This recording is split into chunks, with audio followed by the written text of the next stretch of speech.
Турган Жылдызбек, коомдук ишмер болом.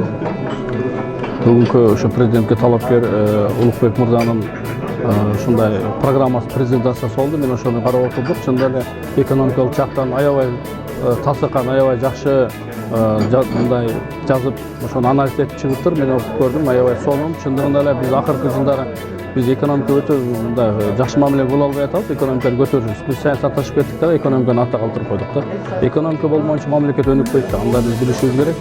Андан да айтып отурам, мен ишенем, билем, чечем деп турат. Бул өтө туура чечим деп кабыл ойлойм. Мен туура багыт алыптыр Улукбек мырза. Себеби бул турмуштук тажрыйбасы өздөгү муздагы чоң экономика катарындагы чыган инсан катарындагы жана ошондо фискалдык органда дагы, комитеттерде дагы, жооп кеңеште депутат болуп турганда да, фискалдык органда дагы, комитеттин орун басарын тейлеп турганда дагы, андан акыркы өзүнүн социалдык коргоо министрлигинде жетектеп турганда дагы ушу жакшы иштеди, алгылыктуу иштеди алып барды да.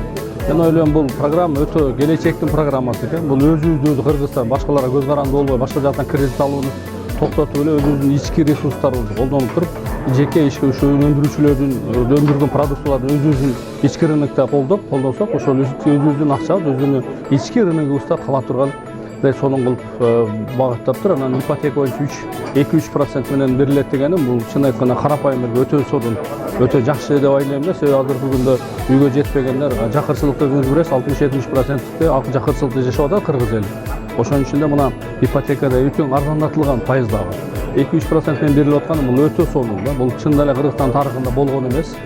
Балким Кудай буйрса Улукбек мырза президент болуп калса, муну ишке ашырат деген ойдомун да. Бул өтө жакшы программа болуп туруп, мен баса белгилеп коюм керек.